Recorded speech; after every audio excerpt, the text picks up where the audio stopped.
Welcome back to Gnanasagar commerce tutorial. Students, ನಾನು last ವಿಡಿಯೋದಲ್ಲಿ ನಿಮಗೆ ವೆಯ್ಟೆಡ್ ಎವರೇಜ್ ಮೆಥಡ್ ಮತ್ತು ಸಿಂಪಲ್ ಎವರೇಜ್ ಮೆಥಡನ್ನು ಹೇಳಿದೆ, ಕಾಸ್ಟ್ ಅಕೌಂಟಿಂಗ್ ಮಟೀರಿಯಲ್ ಚಾಪ್ಟರ್ದು. ಇವತ್ತಿನ ಈ ವಿಡಿಯೋದಾಗ ಏನು ಮಾಡ್ತೀನಿ ಅಂದರೆ, ನಿಮ್ದೇನು issue of price of material ಅಂತ ಇದೆಯಲ್ಲ, ಅದ್ರಾಗಿದ್ದು ಲೀಫೋ ಆಗಿರ್ಬೋದು, ಫಿಫೋ ಆಗಿರ್ಬೋದು, ಸಿಂಪಲ್ ಎವರೇಜ್ ಮತ್ತು ವೆಯ್ಟೆಡ್ ಎವರೇಜ್, ಈ 4 ಮೆಥಡ್ಸ್ ಇವೆಯಲ್ಲ. ನಾರ್ಮಲ್ ಟ್ರಾನ್ಸಾಕ್ಷನ್ಸ್ ಬಂದರೆ ನೀವು ನಾರ್ಮಲಾಗಿ ಮಾಡ್ಬೋದು. ಬಟ್ ಕೆಲವೊಂದು ಟೈಮ್ ನಿಮಗೂ ಅಡ್ಜಸ್ಟ್ಮೆಂಟ್ಸ್ ಇರುತ್ತೆ. ಅಡ್ಜಸ್ಟ್ಮೆಂಟ್ಸ್ ಅಲ್ಲ ಅಂದ್ರೆ ನಿಮ್ಮದು ಟ್ರಾನ್ಸಾಕ್ಷನ್ಗಳು ಕಂಟಿನ್ಯೂ ಆಗೋ ಟೈಮಿಗೆ 1 ಡೇಟ್, 5 ಡೇಟ್, 10 ಡೇಟ್, 15 ಡೇಟ್ ಈ ಟೈಪ್ ಕೊಡೋ ಟೈಮಿಗೆ ಯಾವುದಾದ್ರೂ ಒಂದು ಅಡ್ಜಸ್ಟ್ಮೆಂಟ್ಸ್ ಕೊಡ್ತಾರೆ ನಿಮಗೆ. ಆ ಅಡ್ಜಸ್ಟ್ಮೆಂಟನ್ನು ಹೆಂಗೆ ಮಾಡ್ಕೋಬೇಕು, ಅದಕ್ಕೆ ರೇಟ್ ಯಾವುದನ್ನು ಹಚ್ಕೋಬೇಕು. ಯಾಕಂದ್ರೆ ಅಲ್ಲಿ ರೇಟ್ ಹಚ್ಚೋದು ಇಂಪಾರ್ಟೆಂಟ್. ಯಾಕಂದ್ರೆ ಕ್ವಾಂಟಿಟಿಯನ್ನು ಪರ್ಚೇಸ್ ಮಾಡಿದೆವು ಅಂದ್ರೆ ನಾವು ಕ್ವಾಂಟಿಟಿ ಪರ್ಚೇಸ್ ಮಾಡೋ ಟೈಮಿಗೆ ನಾರ್ಮಲಾಗಿ ಅದಕ್ಕೆ ರೇಟ್ ಇದ್ದಿರ್ತದೆ, ನಮಗೇನು ಪ್ರಾಬ್ಲಮ್ ಆಗಲ್ಲ. ರಿಸೀವ್ ಕಾಲಮ್ದಾಗ ಕ್ವಾಂಟಿಟಿ ತೊಗೋತೀರಿ, ರೇಟ್ ತೊಗೋತೀರಿ. ಇಶ್ಯೂಡಿಗೆ ಪ್ರಾಬ್ಲಮ್ ಏನು, ರೇಟ್ ಗೊತ್ತಿರಲ್ಲ. ಅದಕ್ಕೆ ಮೆಥಡ್ಸ್ ಮೇಲೆ ಡಿಪೆಂಡ್ ಆಗಿರುತ್ತೆ. ಅದು ಫಿಫೋ ಇದ್ದರೆ ಫಸ್ಟಿಂದ ಹಚ್ಚಬೇಕು, ಲೀಫೋ ಇದ್ದರೆ ಲಾಸ್ಟಿಂದ ಹಚ್ಚಬೇಕು, ಸಿಂಪಲ್ ಎವರೇಜ್ ಇತ್ತಂದ್ರೆ ಕ್ವಾಂಟಿಟಿ ಎಷ್ಟು ಪ್ಲಸ್ ಮಾಡಿ ಅವೆಲ್ಲ ತೊಗೊಂಡು ಡಿವೈಡ್ ಬೈ ನಂಬರ್ ಆಫ್ ರೇಟ್ಸ್ಗಳು ತೊಗೋಬೇಕು. ವೆಯ್ಟೆಡ್ ಎವರೇಜ್ ಇತ್ತಂದ್ರೆ ಲಾಸ್ಟ್ ಡೇಟಿಂದ ಅಮೌಂಟ್ ಡಿವೈಡೆಡ್ ಬೈ ಕ್ವಾಂಟಿಟಿ ತೊಗೊಂಡು ರೇಟ್ ಹಚ್ಕೋಬೇಕು. ಇಶ್ಯೂಡ್ ರೇಟಿಗೂ ನಾವೇ ರೇಟ್ ಕ್ಯಾಲ್ಕುಲೇಟ್ ಮಾಡ್ತೇವೆ. ಇನ್ನು ಈ ಅಡ್ಜಸ್ಟ್ಮೆಂಟ್ಸ್ಗಳು ಬಂದು ಅಂತಂದ್ರೆ ಅದಕ್ಕೂ ರೇಟ್ ಕೊಟ್ಟಿರಲ್ಲ. ಯಾವ ರೀತಿಯಾಗಿ ರೇಟನ್ನು ನಾವು ತೊಗೋಬೇಕು, ಇಂಪಾರ್ಟೆಂಟ್ ಅಡ್ಜಸ್ಟ್ಮೆಂಟ್ಸ್ ಮ್ಯಾಕ್ಸಿಮಮ್ ನಿಮ್ಗೆ ಏನು ಮಾಡ್ರಿ ಅಂದ್ರೆ 4 ಅಡ್ಜಸ್ಟ್ಮೆಂಟ್ಸ್ ಇರ್ತಾವೆ ಮ್ಯಾಕ್ಸಿಮಮ್. ಆ 4 ಅಡ್ಜಸ್ಟ್ಮೆಂಟ್ಸನ್ನು ಕ್ಲಿಯರಾಗಿ ನೋಡ್ಕೊಂಡ್ರೆ ಅಂದ್ರೆ ಯಾವುದೇ ಮೆಥಡಲ್ಲಿ ಇರ್ಬೋದು ಆ ಅಡ್ಜಸ್ಟ್ಮೆಂಟ್ಸ್ಗಳು ಸೇಮೇ ಎಫೆಕ್ಟ್ ಆಗ್ತಿರ್ತಾವೆ. ಕ್ಲಿಯರಾಗಿ ನೋಡ್ಕೊರಿ. ಇಂಪಾರ್ಟೆಂಟ್ ಅಡ್ಜಸ್ಟ್ಮೆಂಟ್ಸು ನಾನು ಸ್ವಲ್ಪ ಪ್ರಾಕ್ಟಿಕಲಾಗಿ ಹೇಳ್ತೀನಿ ಫಸ್ಟ್, ಆಮೇಲೆ ನಿಮ್ಮ ಪ್ರಾಬ್ಲಮಿಗೆ ನೀವು ಎಫೆಕ್ಟ್ ಮಾಡ್ಕೋಬೋದು. ಏನೇ ಡೌಟ್ಸ್ ಇದ್ದಾರೆ ಅಂದ್ರೂ ಕೇಳ್ಬೋದು. ಅದು ಯಾವ ರೀತಿಯಾಗಿ ಅಡ್ಜಸ್ಟ್ಮೆಂಟ್ಸ್ಗಳು ಕ್ರಿಯೇಟ್ ಆಗ್ತಾವೆ ನೋಡ್ಕೊರಿ. ಅಲ್ಲಿ ಪ್ರಾಕ್ಟಿಕಲಾಗಿ ಸ್ವಲ್ಪ ನೀವು ಥಿಂಕ್ ಮಾಡಿದ್ರೆ ಅಂದ್ರೆ ರೇಟ್ಗಳು ಆರಾಮ್ ಹಚ್ಕೋಬೋದು ನೀವು ಅಲ್ಲಿ. ಹೌದು, ನೋಡ್ಕೊರಿ. ನಾವೆಲ್ಲ ಅಕೌಂಟೆಂಟಾಗಿ ಇಲ್ಲಿದ್ದೀವಿ. ನಮ್ಮದು ಸ್ಟೋರ್ಸ್ ಇದು ಅಂದರೆ ಗೋಡೌನ್ ಅದ ಅಂತ ತಿಳ್ಕೊರಿ. ಇದು ನಮ್ಮದು. ನಾವೇನು ಮಾಡ್ತೇವೆ ಅಂದ್ರೆ ಇಲ್ಲಿಂದ ಪರ್ಚೇಸ್ ಮಾಡ್ತೀವಿ. ನಮ್ಮದು ಸಪ್ಲೈಯರ್ಸ್ ಬಾಂಬೆದೊಳಗದ ಅಂತ ತಿಳ್ಕೊರಿ. ಸುಮ್ಮನೆ ಪ್ರಾಕ್ಟಿಕಲಾಗಿ ಹೇಳ್ತಾ ಇದ್ದೀನಿ ನಾನು ನಿಮ್ಗೆ. ಮಿಸ್ಟರ್ ಎಕ್ಸ್ ಅಂತ ನೇಮ್ ಅದ ಇವ್ರದ್ದು. ನಾವೇನು ಮಾಡ್ತೇವೆ ಅಂದ್ರೆ ಕ್ವಾಂಟಿಟಿ ಎಲ್ಲ ಬಾಂಬೆ ಕಡೆಯಿಂದ ಪರ್ಚೇಸ್ ಮಾಡ್ತೇವೆ. ಪರ್ಚೇಸ್ ರೇ ಏನ್ರಿ ಅದಕ್ಕೆ, ಇಲ್ಲಂದ್ರೆ ರಿಸೀವ್ಡ್ ರೇ ಅಂತ ಕರಿತೀವಿ ನಾವು. ಹೌದು, ನಮ್ಮ ಪಾರ್ಟಿ ಇಲ್ಲ, ನಮಗೆಲ್ಲ ಸಪ್ಲೈ ಮಾಡೋರು. ಹೌದು, ಅಂತ ಅವ್ರು ನಮ್ಗೆ ಸಪ್ಲೈ ಮಾಡ್ತಾರಂದ್ರೆ ನಾವೇನು ಮಾಡ್ದಂಗೆ ಆಯಿತು, ಪರ್ಚೇಸ್ ಮಾಡ್ದಂಗೆ ಆಯಿತು. ನಮ್ಮದು ಫ್ಯಾಕ್ಟ್ರಿ ಇರೋದು ಇಲ್ಲ, ಮ್ಯಾನುಫ್ಯಾಕ್ಚರಿಂಗ್ ಫ್ಯಾಕ್ಟ್ರಿ ಇದು. ನಾವೇನು ಮಾಡ್ತೇವೆ ಅಂದ್ರೆ ಗೂಡ್ಸ್ ಈ ಸಪ್ಲೈಯರ್ ಕಡೆಯಿಂದ ನಮ್ಗೇನು ಸಪ್ಲೈ ಮಾಡ್ತಿರ್ತಾರಲ್ಲ ಅವ್ರ ಕಡೆಯಿಂದ ಪರ್ಚೇಸ್ ಮಾಡ್ಕೊಂಡು ಇಲ್ಲಿ ಸ್ಟೋರ್ ಮಾಡಿ ಆಮೇಲೆ ಏನು ಮಾಡ್ತೇವೆ ಅಂದ್ರೆ ನಮಗೆ ಯಾವಾಗ ಮ್ಯಾನುಫ್ಯಾಕ್ಚರಿಂಗ್ ನೆಸಸರಿ ಇರ್ತದೆ ಅವಾಗ ನಾವು ಏನು ಮಾಡ್ತಿರ್ತೇವೆ ಅಂದ್ರೆ ಇಶ್ಯೂ ಮಾಡ್ತಿರ್ತೇವೆ ಮಟೀರಿಯಲ್. ಇಲ್ಲಿ ಕ್ವಾಂಟಿಟಿ ಎಲ್ಲ ಸ್ಟೋರ್ ಮಾಡ್ಕೊಂಡು ಗೋಡನ್ ಒಳಗೆ ಯಾವಾಗ ಫ್ಯಾಕ್ಟ್ರಿದವ್ರು ನಮಗೆ ಸೆಂಡ್ ಮಾಡಿರಿ ಗೂಡ್ಸ್ ಮ್ಯಾನುಫ್ಯಾಕ್ಚರಿಂಗ್ ಸಲುವಾಗಿ ಬೇಕಾಗ್ಯದ ಅಂತಂದಾಗ ನಾವು ಏನು ಮಾಡ್ಕೋತೇವೆ ಅಂದ್ರೆ ಸೆಂಡ್ ಮಾಡ್ತಿರ್ತೇವೆ.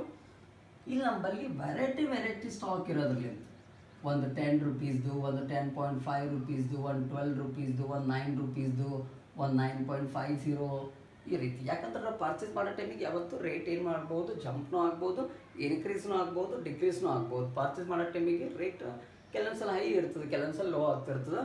ನಮ್ಮಲ್ಲಿ ಸ್ಟೋರ್ ಮಾಡೋದ್ರಲ್ಲಿಂದ ಏನಾಗ್ತಿರುತ್ತೆ ಅಂದ್ರೆ ಸ್ಟಾಕ್ಗಳು ವೆರೈಟಿ ಸ್ಟಾಕ್ ಆಗಿರ್ತದೆ ನಮ್ಮಲ್ಲಿ.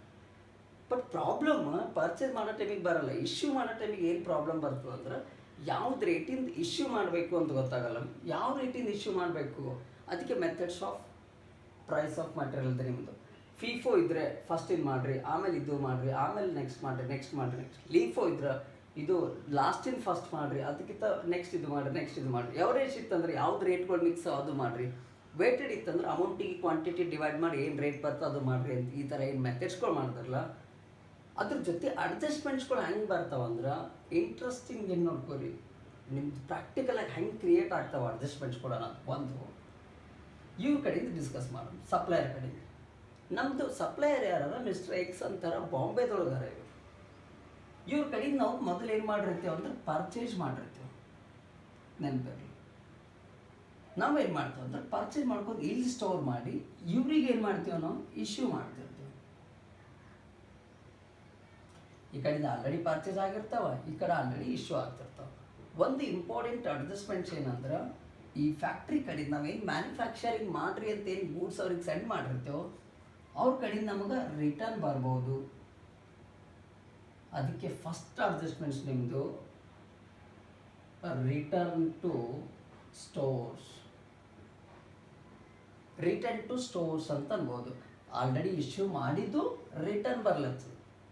ನೋಡ್ಕೋರಿ ಎಷ್ಟು ಇಂಟ್ರೆಸ್ಟಿಂಗ್ ಇದೆ ನಿಮ್ಮದು ಇಲ್ಲಿ ಬ್ಯಾಟ್ ಮಾಡೋದು ನೆಸಸರಿನೇ ಬರಲ್ಲ. ಒಟ್ಟು ಪ್ರಾಕ್ಟಿಕಲಾಗಿ ತಿಳ್ಕೊರಿ ಸ್ವಲ್ಪ.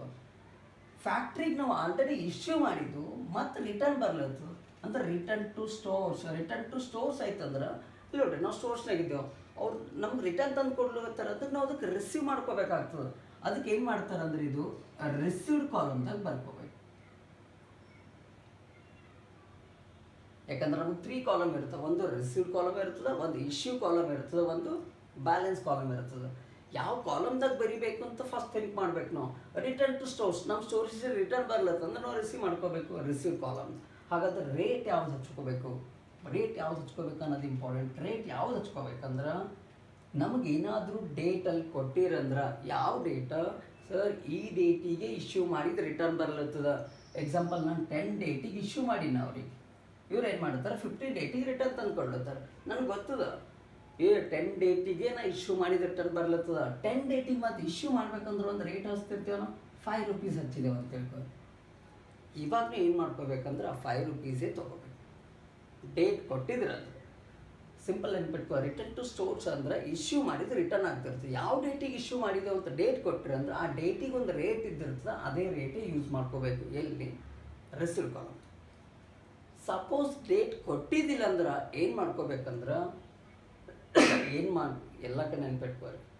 ಸಪೋಸ್ ರೇಟ್ ಕೊಟ್ಟಿದ್ದಿಲ್ಲ ಅಂದ್ರೆ ಪ್ರೆಸೆಂಟ್ ರೇಟ್ ಏನು ನಡೆದ ಆ ರೇಟ್ ಹಚ್ಕೋಬೇಕು. ಆ ಪ್ರೆಸೆಂಟ್ ರೇಟಿಗೆ ಇಲ್ಲಿ ಕಾಸ್ಟ್ ಅಕೌಂಟಿಂಗ್ದಾಗ ಏನಂತಾರಂದ್ರೆ ಕರೆಂಟ್ ಇಶ್ಯೂ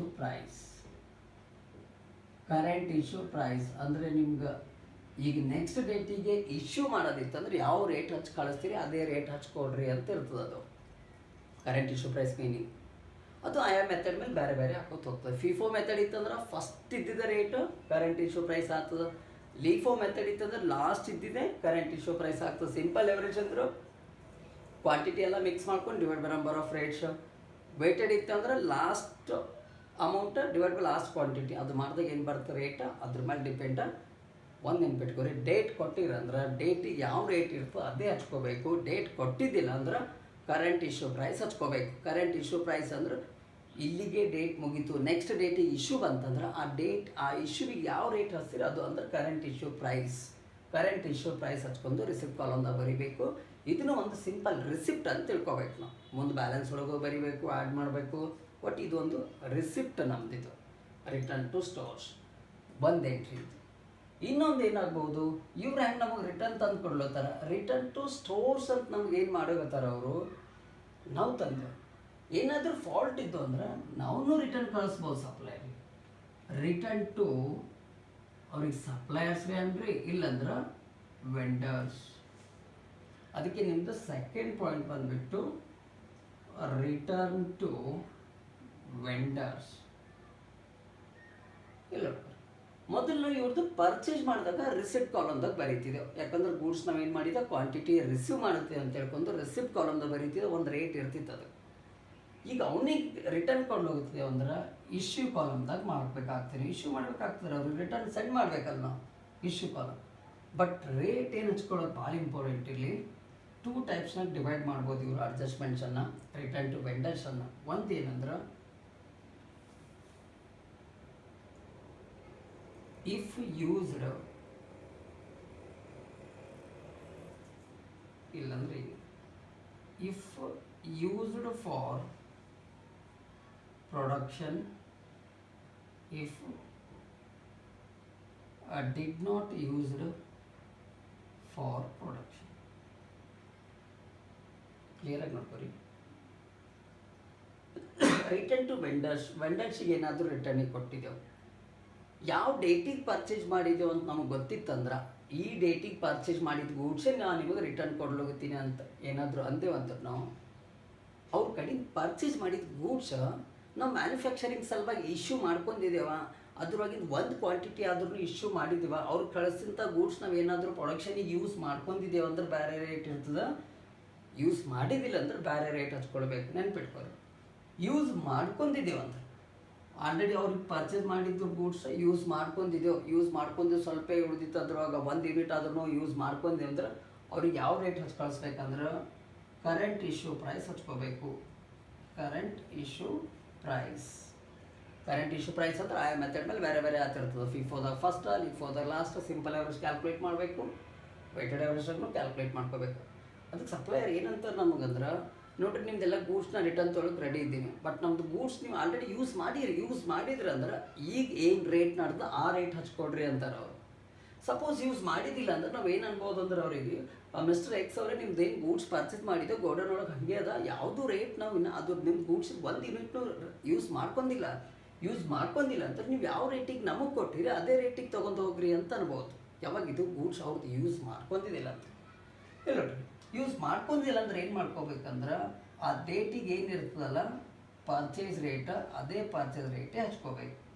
ಆ ಪರ್ಚೇಸ್ ರೇಟ್ ಏನಿದ್ದಿರ್ತದೆ ಅದೇ ರೇಟ್ ಹಚ್ಕೊಂಡೆ ರಿಟರ್ನ್ ಕೊಡ್ಬೇಕು. ಇನ್ನೊಂದು ನೆನ್ಪಿಟ್ಕೊಳ್ಳಿ, ಬ್ಯಾಲೆನ್ಸ್ ಮಾಡೋ ಟೈಮಿಗೆ ಯೂಸ್ ಮಾಡ್ಕೊಂಡಿಲ್ಲ ಅಂದ್ರೆ ಅವ್ರದ್ದೇ ಕ್ವಾಂಟಿಟಿದೊಳಗೆ ಅವ್ರದ್ದು ರಿಟರ್ನ್ ಮೈನಸ್ ಮಾಡಿ ಬರಿಬೇಕು. ಏನಂತಂದರೆ 1000 ಯೂನಿಟ್ಸ್ 10 ರೂಪೀಸ್ ಮೇಲಿತ್ತು, 2000 ಯೂನಿಟ್ಸ್ 10.50 ಅದ. ನಾವು ಫಿಫೋ ಮೆಥಡ್ ಇದೆಯೋ ಅಂದ್ರೆ ಫಸ್ಟ್ ನಾನು ಮೈನಸ್ ಮಾಡಿ ಬರೀತಿದ್ದೆವು. ಬಟ್ ಇದ್ರೊಳಗೆ ಈ ಅಡ್ಜಸ್ಟ್ಮೆಂಟ್ಸ್ ಯಾವುದ್ರೊಳಗಿಂದ ರಿಟರ್ನ್ ಹೋಗ್ತಿರ್ತದೆ ಅಲ್ಲೇ ಮೈನಸ್ ಮಾಡ್ಕೋಬೇಕು. ಯಾವಾಗಂದು ಅವ್ನ ಗೂಡ್ಸ್ ಏನಾದ್ರೂ ಯೂಸ್ ಮಾಡ್ಕೊಂಡಿದ್ದಿಲ್ಲ ಅಂತ, ಅವ್ನ ಕ್ವಾಂಟಿಟಿ ಏನಾದರೂ ನಾವು ರಿಟರ್ನ್ ಮಾಡೋಂಥ ಕ್ವಾಂಟಿಟಿದೊಳಗಿಂದು ಏನು 200 300 ರಿಟರ್ನ್ ಮಾಡ್ತಿರ್ತೀವೋ, ಕ್ವಾಂಟಿಟಿ ಎಷ್ಟು ಪರ್ಚೇಸ್ ಮಾಡಿರ್ತೀವೋ ಅದ್ರೊಳಗಿಂದು ಯೂಸ್ ಮಾಡ್ಕೊಂತೀವಿ ಅಂದ್ರೆ ಮ್ಯಾನುಫ್ಯಾಕ್ಚರಿಂಗ್ ಸಲುವಾಗಿ ಆಲ್ರೆಡಿ ನಾವು ಇಶ್ಯೂ ಮಾಡಿದ್ದೇವೆ ಅಂದ್ರೆ ನಾವು ಏನು ಮಾಡ್ಕೋಬೇಕಾಗ್ತದೆ ಅದರಲ್ಲಿ ಕರೆಂಟ್ ಇಶ್ಯೂ ಪ್ರೈಸ್ ಹಚ್ಕೊಂಡು ಅವ್ರಿಗೆ ರಿಟರ್ನ್ ಕೊಡ್ಬೇಕು. ನಾವು ನೆನಪಿರಲಿ 2 ಪಾಯಿಂಟು. ನೆಕ್ಸ್ಟ್ ಥರ್ಡ್ ಒನ್ ಬಂದುಬಿಟ್ಟು ನೋಡಿ, ಎರಡು ಅಡ್ಜಸ್ಟ್ಮೆಂಟ್ಸ್ ಯಾವ ಥರ ಅದು ಅಂದ್ರೆ ನಿಮ್ಗೆ ಒಂದು ನಮಗೆ ರಿಟರ್ನ್ ಬರ್ಲತ್ತವೆ, ಯಾಕಂದ್ರೆ ನಾವೆಲ್ಲ ಅಕೌಂಟೆಂಟ್ಸ್ಗಳು ಇಲ್ಲಿದ್ದಿರ್ತೇವೆ. ನಮಗೆ ರಿಟರ್ನ್ ಬರ್ಲತ್ತದ, ರಿಸೀವ್ ಮಾಡ್ಕೊಂಡೇವೆ. ರಿಸೀವ್ ಯಾವ ಡೇಟಿಗೆ ಕಳ್ಸಿದ್ದು ರಿಸೀವ್ ಹೊಂಟದ, ಆ ಡೇಟಿಗೆ ಕಳ್ಸಿದ್ದು ಇಶ್ಯೂ ಹೊಂಟದ, ಆ ಡೇಟಿಗೆ ರೇಟ್ ಏನದ ತಗೋರಿ. ರೇಟ್ ಗೊತ್ತಿಲ್ಲ ರೀ, ಯಾವ ಡೇಟಿಗೆ ಈಗ ಕಳ್ಸಿದ ರಿಟರ್ನ್ ಬರ್ಲಿರ್ತದ, ಈಗೇನು ರೇಟ್ ನಡೆದ ಅದು ಹಚ್ಕೊಳ್ರಿ. ನಾವೇ ರಿಟರ್ನ್ ಕಳ್ಸೋತೀವಿ ಅಂದ್ರೆ ಮೊದಲು ಪರ್ಚೇಸ್ ಮಾಡಿರ್ತೀವಿ. ಯಾವ ಡೇಟಿಗೆ ಪರ್ಚೇಸ್ ಮಾಡಿದ್ದೇವೆ ನೋಡಿರಿ, ಹಾಂ ಆ ಡೇಟಿಗೆ ಪರ್ಚೇಸ್ ಮಾಡಿದ್ದೇವೆ. ಅವ್ರ ಮೆಟೀರಿಯಲ್ ಏನ್ರಿ ಯೂಸ್ ಮಾಡ್ಕೊಂಡಿರಿ, ಹೌದು ಯೂಸ್ ಆಗಿತ್ತಂದ್ರೆ ಏನು ಮಾಡ್ಕೋರಿ, ಅದು ಏನು ರೇಟ್ ಅದು ಹಚ್ಕೊಡ್ರಿ ಅವರಿಗೆ. ಯೂಸ್ ಆಗಿದ್ದಿಲ್ಲ ಅಂದ್ರೆ ಅವ್ರಿಗೆ ಏನು ರೇಟಿಗೆ ಕೊಟ್ಟಾರೋ ಅದೇ ರೇಟಿಗೆ ವಾಪಸ್ ಅವ್ರ ಕ್ವಾಂಟಿಟಿ ಅವ್ರು ಕೊಟ್ಟು ಕ್ವಾಂಟಿಟಿದಾಗೆ ಡಿಡಕ್ಟ್ ಮಾಡಿ ಬ್ಯಾಲೆನ್ಸ್ ಒಳಗೆ ಬರ್ಕೋಬೇಕು. 2 ಇಂಪಾರ್ಟೆಂಟ್ ಅಡ್ಜಸ್ಟ್ಮೆಂಟ್ಸ್. ಇನ್ನೊಂದು ಏನಾಗ್ಬೋದು ಅಂದ್ರೆ ನಾವು ಏನು ಮ್ಯಾನುಫ್ಯಾಕ್ಚರಿಂಗ್ ಸಲುವಾಗಿ ಫ್ಯಾಕ್ಟ್ರಿ ಗೂಡ್ಸ್ ಏನು ಸೆಂಡ್ ಮಾಡ್ತಿರ್ತೀವಲ್ಲ, ಮ್ಯಾನುಫ್ಯಾಕ್ಚರಿಂಗ್ ಮಾಡಿರಿ ಅಂತ ಸೆಂಡ್ ಮಾಡೋ ಟೈಮಿಗೆ ಮ್ಯಾನುಫ್ಯಾಕ್ಚರಿಂಗ್ ಸಲುವಾಗಿ ಅಲ್ಲೇನೋ ವೇಸ್ಟ್ ಆಗಿ ಕೆಲವೊಂದು ಸಲ ಶಾರ್ಟೇಜ್ ಬಿದ್ದಿರ್ತದೆ. ನಾವು ಮ್ಯಾನುಫ್ಯಾಕ್ಚರಿಂಗ್ ಸಲುವಾಗಿ ಶಾರ್ಟೇಜ್ ಬಿದ್ದಿರ್ತದೆ. ಶಾರ್ಟೇಜ್ ಬಿದ್ದಾಗ ನಾವೇನು ಮಾಡಬೇಕಾಗ್ತದೆ ಅಂದ್ರೆ ಮತ್ತೆ ಉಲ್ಟಾ ಅವ್ರಿಗೆ ಇಶ್ಯೂ ಮಾಡಬೇಕಾಗ್ತದೆ. ಅದಕ್ಕೆ ಏನು ಮಾಡ್ಕೋಬೇಕಂದ್ರೆ ನಿಮ್ಮಲ್ಲಿ ಏನಾದರೂ ಶಾರ್ಟೇಜ್ ಅಂತ ಬಂತಂದ್ರೆ ಥರ್ಡ್ ಅಡ್ಜಸ್ಟ್ಮೆಂಟ್ಸ್ ಇದು ನಿಮ್ಮದು ಶಾರ್ಟೇಜ್ ಅಂತ ಬಂತಂದ್ರೆ ಇಶ್ಯೂ ಕಾಲಮ್ದಾಗ ಹಾಕಬೇಕು ಎಟ್ ಕರೆಂಟ್ ಇಶ್ಯೂ ಪ್ರೈಸ್. ಈ ಕರೆಂಟ್ ಇಶ್ಯೂ ಪ್ರೈಸ್ ಅನ್ನೋದು ಭಾಳ ಇಂಪಾರ್ಟೆಂಟ್ ನಿಮ್ಗೆ. ಯಾವುದಿದು ಕರೆಂಟ್ ಇಶ್ಯೂ ಪ್ರೈಸ್ ಅಂದ್ರೆ ಯಾವುದೇ ಮೆಥಡ್ ಇರಲ್ಲ, ಅದು ಪ್ರಾಬ್ಲಮ್. ಈಗ ನಮ್ಮದು ಟ್ರಾನ್ಸಾಕ್ಷನ್ ಎಲ್ಲಿಗೆ ನಿಂತು ಅಂತ ನೋಡ್ಕೊಂಡ್ರೆ ಅಂದ್ರೆ ನೆಕ್ಸ್ಟ್ ಡೇಟಿಗೆ ಇಶ್ಯೂಡ್ ಇತ್ತಂದ್ರೆ ಯಾವ ರೇಟ್ ಹಚ್ಕೊಡ್ತೀರಿ ಅದಕ್ಕೆ ಕರೆಂಟ್ ಇಶ್ಯೂ ಪ್ರೈಸ್ ಅಂತಾರೆ. ಅಂದ್ರೆ ಫಿಫೋದಾಗ ಫಸ್ಟ್ ಆಗ್ತದೆ, ಲಿಫೋದಾಗ ಲಾಸ್ಟ್ ಆಗ್ತದೆ. ಸಿಂಪಲ್ ಎವರೇಜ್ನ ವರ್ಕಿಂಗ್ ನೋಟ್ ಮಾಡ್ಕೋಬೇಕು, ವೆಯ್ಟೆಡ್ ಎವರೇಜ್ನಾಗೂ ವರ್ಕಿಂಗ್ ನೋಟ್ ಮಾಡ್ಕೋಬೇಕು. ಶಾರ್ಟೇಜ್ ಅಂದರೆ ಇಶ್ಯೂ ಕಾಲಮ್ದಾಗ ಬರ್ಕೋಬೇಕು, ಯಾಕಂದ್ರೆ ನಾವು ಇಶ್ಯೂ ಮಾಡಬೇಕಾಗ್ತದೆ. ಇಶ್ಯೂ ಕಾಲಮ್ದಾಗ ಬರ್ಕೊಂಡು ಅದ್ರದ್ದು ರೇಟ್ ಏನು ಮಾಡ್ಕೋಬೇಕಂದ್ರೆ ಕರೆಂಟ್ ಇಶ್ಯೂ ಪ್ರೈಸ್ ಹಚ್ಕೋಬೇಕು. ಇನ್ನೊಂದು, ನಾವು ಮ್ಯಾನುಫ್ಯಾಕ್ಚರಿಂಗ್ ಏನಾದರೂ ಅವ್ರಿಗೆ ಗೂಡ್ಸ್ ಸೆಂಡ್ ಮಾಡಿದ್ದೇವೆ ಅಂದ್ರೆ, ರಾ ಮೆಟೀರಿಯಲ್ ಏನಾದರೂ ಸೆಂಡ್ ಮಾಡಿದ್ದೇವೆ ಅಂದ್ರೆ ಫಿನಿಶ್ಡ್ ಗೂಡ್ಸಾಗಿ ಏನಾದರೂ ಮಟೀರಿಯಲ್ ಇನ್ನೂ ಉಳಿದಿತ್ತಂದ್ರೆ, ಸೇವ್ ಆಗಿ ಉಳಿದಿತ್ತಂದ್ರೆ ಸರ್ಪ್ಲಸ್ ಅಂತ ಕರೀತಾರೆ. ಅದಕ್ಕೆ ನಿಮ್ಮದು 4th ಒನ್ನು ಸರ್ಪ್ಲಸ್ ಇತ್ತಂದ್ರೆ ಮತ್ತೆ ರಿಟರ್ನ್ ಅವ್ರು ಸ್ಟೋರ್ಸಿಗೆ ಕಳಿಸ್ಬಿಡ್ತಾರೆ. ನಾವು ಅದಕ್ಕೆ ಏನು ಮಾಡ್ಕೋಬೇಕಂದ್ರೆ ನಾವು ರಿಸೀವ್ ಮಾಡ್ಕೋಬೇಕಾಗ್ತದೆ. ರಿಸೀವ್ಡ್ ಕಾಲಮ್ದಾಗ ಎಟ್ ಕರೆಂಟ್ ಇಶ್ಯೂ ಪ್ರೈಸ್. ಇದಕ್ಕೂ ರೇಟ್ ಕೊಟ್ಟರೆ ಅಂದ್ರೆ ರೇಟ್ ತೊಗೋಬೇಕು, ಕೊಟ್ಟಿದ್ದಿಲ್ಲ ಅಂದ್ರೆ ಕರೆಂಟ್ ಇಶ್ಯೂ ಪ್ರೈಸ್. ಯಾವುದಕ್ಕೂ ನೆನ್ಪಿಟ್ಕೋರಿ, ಅದಕ್ಕೆ ರೇಟ್ ಅವ್ರು ಕೊಟ್ಟಿರಂದ್ರೆ ಅದೇ ರೇಟ್ ಯೂಸ್ ಮಾಡ್ಕೋಬೇಕು. ನಾವು ಕೊಟ್ಟಿದ್ದಿಲ್ಲ ಅಂದ್ರೆ ಕರೆಂಟ್ ಇಶ್ಯೂ ಪ್ರೈಸ್ ಹಚ್ಕೋಬೇಕು. ಈ ರೀತಿಯಾಗಿ ಮ್ಯಾಕ್ಸಿಮಮ್ ನಿಮ್ಮದು 4 ಅಡ್ಜಸ್ಟ್ಮೆಂಟ್ಸ್ ಇರ್ತಾವೆ. 2 ಇಶ್ಯೂಡ್ ಕಾಲಮಿಗೆ ಲಿಂಕ್ ಇದ್ದೀವವ, 2 ರಿಸೀವ್ಡ್ ಕಾಲಮಿಗೆ ಲಿಂಕ್ ಇದ್ದೀವ. ಯಾವುದ್ಯಾವ್ದು ರಿಸೀವ್ಡ್ ಆಯ್ತು ಸ್ವಲ್ಪ ಪ್ರಾಕ್ಟಿಕಲಾಗಿ ನೋಡ್ಕೋರಿ. ಒಂದು ರಿಟರ್ನ್ ಟು ಸ್ಟೋರ್ಸ್, ರಿಟರ್ನ್ ನಮಗೆ ಬಂತಂದ್ರೆ ನಾವು ರಿಸೀವ್ ಮಾಡ್ಕೋಬೇಕಾಗ್ತದೆ, ರಿಸೀವ್ಡ್ ಕಾಲಮ್. ಒಂದು ಸರ್ಪ್ಲಸ್ ಆಗಿದ್ದು ವಾಪಸ್ ಬಂತಂದ್ರೆ ನಾವು ರಿಸೀವ್ ಮಾಡ್ಕೋಬೇಕಾಗ್ತದೆ. 2, ಒಂದು ಸಪ್ಲೈಯರಿಗೆ ರಿಟರ್ನ್ ಕೊಡೋದು, ಒಂದು ಶಾರ್ಟೇಜ್ ಆದಾಗ ಇಶ್ಯೂ ಆಗುತ್ತೆ. ಅದಕ್ಕೆ ಶಾರ್ಟೇಜ್ ಬಂತಂದರೆ issue column current issue price, return to stores ಬಂತಂದ್ರೆ received column current issue price. Date ಇತ್ತಂದ್ರೆ ಡೇಟಿನ ಅಮೌಂಟ್ ತೊಗೋಬೇಕು, ಇದ್ದಿಲ್ಲ ಅಂದ್ರೆ ಕರೆಂಟ್ ಇಶ್ಯೂ ಪ್ರೈಸ್. ಇಂಪಾರ್ಟೆಂಟ್ ಯಾವುದಂದ್ರೆ ರಿಟರ್ನ್ ಟು ವೆಂಡರ್ಸ್. ಎರಡು ವ್ಯಾಲ್ಯೂ ಅಡ್ಜಸ್ಟ್ಮೆಂಟ್ಸ್. ಒಂದು ಅವ್ನ ಕ್ವಾಂಟಿಟಿ ಏನು ನಾವು ಪರ್ಚೇಸ್ ಮಾಡಿರ್ತೇವಲ್ಲ ಅದು ಯೂಸ್ ಆಗಿತ್ತಂದ್ರೆ ಹೆಂಗೆ ಮಾಡಬೇಕು, ಆಗಿದ್ದಿಲ್ಲ ಅಂದರೆ ಏನು ಮಾಡ್ಕೋಬೇಕು. ಪ್ರೊಡಕ್ಷನಿಗೆ ಯೂಸ್ ಆಗಿತ್ತಂದ್ರೆ ಕರೆಂಟ್ ಇಶ್ಯೂ ಪ್ರೈಸ್ ಹಚ್ಕೋಬೇಕು. ಆಗಿದ್ದಿಲ್ಲ ಅಂದ್ರೆ ಏನು ಮಾಡ್ಕೋಬೇಕಂದ್ರೆ ಅವ ರೇಟಿಗೆ ಯಾವ ರೇಟಿಗೆ ನಮಗೆ ಸೇಲ್ ಮಾಡಿರ್ತಾನ, ಅವ್ನ ಬಲ್ಲಿದ್ದು ಯಾವ ರೇಟಿಗೆ ಪರ್ಚೇಸ್ ಮಾಡಿರ್ತೀವೋ ಅದೇ ರೇಟಿಂದ ರಿಟರ್ನ್ ಕೊಡ್ಬೇಕು ನಾವು ಅವನಿಗೆ. ಮತ್ತು ಬ್ಯಾಲೆನ್ಸ್ ಪರ್ ಐಟಮಿಗೆ ಅವ್ನ ಕ್ವಾಂಟಿಟಿದಾಗೆ ಮೈನಸ್ ಮಾಡ್ಕೋಬೇಕು. ಇಷ್ಟೇ ಸಿಂಪಲ್ ಇರೋದು. ನೀವು ಯಾವುದೇ ಪ್ರಾಬ್ಲಮ್ ತೊಗೊರಿ, ಲೀಫೋ FIFO simple average weighted average ಯಾವುದೇ ಪ್ರಾಬ್ಲಮ್ ತೊಗೊರಿ, ಆ ಪ್ರಾಬ್ಲಮ್ದಾಗ ಇವೆಷ್ಟೇ ಎಫೆಕ್ಟ್ ಆಗ್ತಿರ್ತವೆ, ಎಲ್ಲೂ ಎಫೆಕ್ಟ್ ಆಗ್ಬೋದು ನಿಮಗಿದು. ಮ್ಯಾಕ್ಸಿಮಮ್ ಏನಾಗ್ತಿರ್ತದೆ ಅಂದರೆ ಸಿಂಪಲ್ ಎವರೇಜ್ ಮತ್ತು ವೇಟೆಡ್ ಎವರೇಜ್ ಪ್ರಾಬ್ಲಮ್ದಲ್ಲಿ ಜಾಸ್ತಿ ವರ್ಕಿಂಗ್ ನೋಟ್ಸ್ಗಳು ಬರೋಲ್ಲ, ಅಡ್ಜಸ್ಟ್ಮೆಂಟ್ಸ್ಗಳು ಬರೋಲ್ಲ. ಲೀಫೋ ಫಿಫೋದಾಗ ಇವು ಬರ್ಬೋದು. ನಿಮ್ಮದು ಮ್ಯಾಕ್ಸಿಮಮ್ ಇಷ್ಟೇ ಇರ್ತದೆ. ಏನೇ ಅಂಡರ್ಸ್ಟ್ಯಾಂಡ್ ಆಗಿದ್ದಿಲ್ಲ ಅಂದರೆ ಯಾವಾಗಲೂ ಕೇಳ್ಬೋದು, ಕಮೆಂಟಲ್ಲಿ ಹಾಕಿ. ಯಾವುದೇ ಪ್ರಾಬ್ಲಮ್ ಮಾಡುವಾಗ ಇವು ಏನಾದರೂ ಡೌಟ್ಸ್ ಬಂದು ಅಂದ್ರೆ ಕೇಳಿರಿ. ಮ್ಯಾಕ್ಸಿಮಮ್ ಅಡ್ಜಸ್ಟ್ಮೆಂಟ್ಸ್ಗಳು ಇಷ್ಟೇ. ಈ ವಿಡಿಯೋನ ನಿಮ್ಗೆ ಇಷ್ಟ ಆಗಿತ್ತು ಅಂದರೆ ಲೈಕ್ ಮಾಡಿರಿ, ಶೇರ್ ಮಾಡಿರಿ. ನಿಮ್ದು ಯಾರ್ಯಾರು ಫ್ರೆಂಡ್ಸ್ ಈ ಫೀಲ್ಡ್ ಒಳಗಿರೋಂಥದ್ದು ಯೂಸ್ ಆಗಿರ್ತದೆ. MCOM ಆಗಿರ್ಬೋದು, MBA ಆಗಿರ್ಬೋದು, BCOM ಆಗಿರ್ಬೋದು, BBA ಆಗಿರ್ಬೋದು, BCA ಇವೇನವಲ್ಲ ನಿಮ್ಮದು ಕಾಮರ್ಸ್ ಡಿಪಾರ್ಟ್ಮೆಂಟಿಂದ ಅವ್ರಿಗೆಲ್ರಿಗೂ ಶೇರ್ ಮಾಡಿರಿ, ಯೂಸ್ ಆಗ್ತದೆ. ಹಾಗೆ ಎಲ್ರಿಗೂ ಶೇರ್ ಮಾಡಿರಿ, ಕಮೆಂಟ್ ಮಾಡಿ, ಲೈಕ್ ಮಾಡಿ. ಧನ್ಯವಾದಗಳು.